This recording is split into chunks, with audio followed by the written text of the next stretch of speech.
ভারতের ত্রিপুরায় আগরতলায় বাংলাদেশের সহকারী হাই কমিশন ভবনে হামলা ও ভাঙচুর করেছে বিক্ষুব্ধ ভারতীয়রা। এই ঘটনাকে ভারতের পররাষ্ট্র মন্ত্রণালয় গভীরভাবে দুঃখজনক বলে জানিয়েছে। তবে এই ঘটনার গভীরভাবে ক্ষুব্ধ করেছে বাংলাদেশ সরকারকে। এবার ব্যক্তিগতভাবে এই ঘটনার কড়া প্রতিবাদ ও নিন্দা জানালেন আইন ও বিচার বিষয়ক উপদেষ্টা আসিফ নজরুল। সোমবার রাতে আসিফ নজরুল তার ভেরিফাইড ফেসবুক অ্যাকাউন্টে কড়া প্রতিবাদ জানিয়ে একটি পোস্ট দেন। প্রতিবাদের পাশাপাশি তিনি ভারতের সঙ্গে সমমর্যাদা ও সমানাধিকার ভিত্তিক বন্ধুত্ব বাংলাদেশ চান বলেও উল্লেখ করেছেন। আসিফ নজরুল লিখেছেন, আজ ভারতের আগরতলায় বাংলাদেশের সহকারী হাই কমিশন তছনছ করা হয়েছে।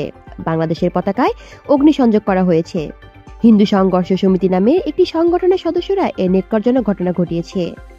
প্রশ্ন করি, এই ঘটনা মুসলিম সংঘর্ষ সমিতি নামে কোনো সংগঠন বাংলাদেশে করলে কেমন আক্রমণাত্মক প্রচারণায় মেতে উঠত ভারত। ভারত আন্তর্জাতিক আইন লঙ্ঘন করেছে জানিয়ে উপদেষ্টা আরও লিখেছেন, আন্তর্জাতিক আইন অনুসারে ভারতের মাটিতে বাংলাদেশের সহকারী হাই কমিশনকে পরিপূর্ণ নিরাপত্তা দেওয়ার দায়িত্ব ভারত সরকারের। তারা এটি করতে ব্যর্থ হয়েছে। এই ব্যর্থতার নিন্দা জানাই। কলি শিকদার, বাংলা নিউজ নেটওয়ার্ক।